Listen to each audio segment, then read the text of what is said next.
राहुल गांधी जी का आज का बयान बहुत ही दुर्भाग्यपूर्ण है और कहीं न कहीं उनकी अराजकतावादी मानसिकता को दिखाता है।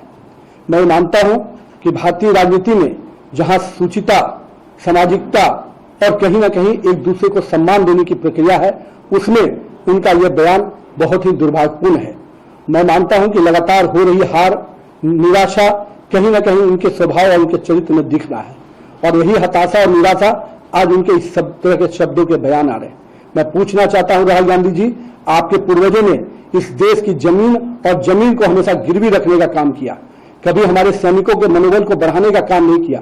लेकिन हमारे यशस्वी प्रधानमंत्री श्री नरेंद्र मोदी के नेतृत्व में इस देश की जमीन भी सुरक्षित हुई और देश के लोगों का जमीर भी मजबूत हुआ। और कहीं न कहीं आपके शासनकाल में आपके लोगों ने जब जब इस देश में राज किया, इस देश में करप्शन के रूप में पूरी तरह से आकंठ में पूरी सरकार आपकी डूबी रही।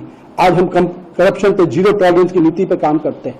आज हमारे देश के यशस्वी प्रधानमंत्री के नेतृत्व में आतंकवाद जैसे चीजों पर पूर्ण रूप में लगाम लगाने का काम किया और हमारे पड़ोसी भी आज हमको कहीं न कहीं हमारी इस नीति से नतमस्तक नजर आते हैं। और किस प्रकार से आप शब्दों का प्रयोग करते हैं, जिन शब्दों का आप प्रयोग कर रहे हैं, क्या नक्सलवाद खत्म करना गद्दारी है? क्या इस देश की जमीन को सुरक्षित रखना गद्दारी है? क्या इस देश के तिरंगे का सम्मान पूरे विश्व में बढ़ाना गद्दारी है?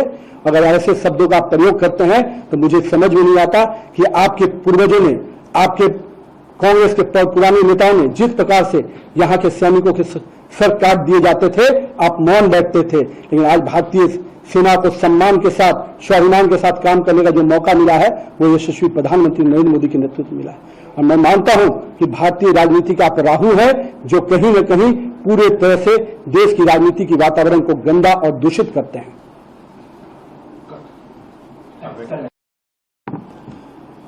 राहुल गांधी जी, आपका बयान बहुत ही दुर्भाग्यपूर्ण है। आपने केवल नरेंद्र मोदी का ही अपमान नहीं, आपने देश की 140 करोड़ जनता का अपमान किया है। लेकिन शायद आप पुरानी चीजों से सबक नहीं सीखते हैं। देश की जनता ने जब जब आपने आदरणीय नरेंद्र मोदी जी का अपमान किया है, तब तब इस देश की जनता ने नरेंद्र मोदी को जीत दिया है। देश की जनता ने जीत का माला नरेंद्र मोदी को पहनाने का काम किया है। तो आने वाले समय में भी आपको इस बयानों के लिए, दुर्भाग्यपूर्ण बयानों के लिए निश्चित रूप से बड़ी कीमत चुकानी पड़ेगी।